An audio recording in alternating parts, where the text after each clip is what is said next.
ఇమాంలో మౌజంలకు శుభవార్త. ఇమాంలో మౌజంలకు డబ్బులు విడుదల చేయకపోతున్న చంద్రబాబు. సో, ఇమాంలో మౌజంల బకాయిలు విడుదల చేస్తామని సీఎం చంద్రబాబు అన్నారు. ప్రభుత్వం తరఫున ఏర్పాటు చేసిన ఇఫ్తార్ విందులో సీఎం పాల్గొన్నారు.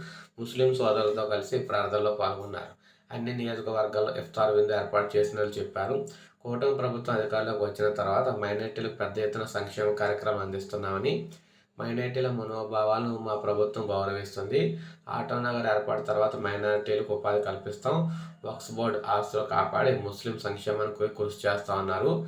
సో, ఏదైతే ఇమాంలు మౌజంలకు సంబంధించి ఉందో వారందరికీ కూడా డబ్బులు అయితే వారి పెండింగ్ బకాయిలు ఏవైతే ఉన్నాయో ఆ బకాయిలన్నీ కూడా విడుదలైతే చేస్తామని చెప్పేసి, సో ఈ పండగ సందర్భంగా వారికైతే శుభవార్త, రంజాన్ సందర్భంగా వీరందరికీ కూడా శుభవార్త అయితే చెప్పడం అయితే జరిగిందనమాట. సో ఇది మనకి తాజా సమాచారం అని చెప్పుకోవచ్చు. ఎట్టకేలకు ఇమాంలు మౌజంలకు సంబంధించి ఇవ్వాల్సిన డబ్బులు అయితే విడుదలైతే కాబోతున్నాయి ఆంధ్రప్రదేశ్లో. సో ఇది మనకి తాజా సమాచారం. ఒక లైక్ చేయండి, సబ్స్క్రైబ్ చేసుకోవద్దు, మన ఛానల్ సబ్స్క్రైబ్ చేసుకోండి.